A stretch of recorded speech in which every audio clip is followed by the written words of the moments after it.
associazione culturale che nasce nel febbraio del 2012. Anche questa è un'associazione molto attiva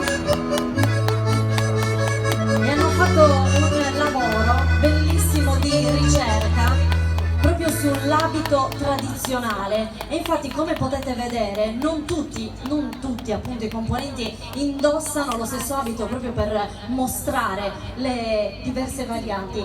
Vieni un attimo, perché prima stavamo parlando, ovviamente ancora dovevamo iniziare questa serata, e sono belle le cose in realtà che ci raccontiamo proprio dietro le quinte, e ci stavi raccontando appunto che ci sono dei pezzi unici. Me lo vuoi dire di nuovo tu, perché così condividiamo insomma con tutti? Sì, durante il lavoro di ricerca abbiamo ritrovato numerosi capi originali e alcuni dei quali appunto vengono indossati anche dalle ragazze. Possiamo farlo vedere uno?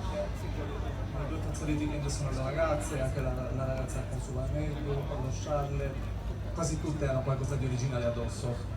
Ed è bellissimo perché proprio in tutte le esibizioni, nei vari palchi della Sardegna, ma non solo, ovviamente ci mostrano a tutti noi quelle che sono appunto le diverse varianti dell'abito tradizionale. Quest'oggi cosa ci regalate?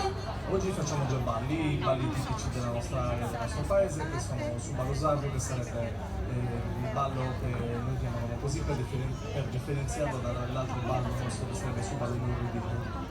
E vi accompagna Annalisa Pillicco. L'applauso per gli amici di Gonnesa.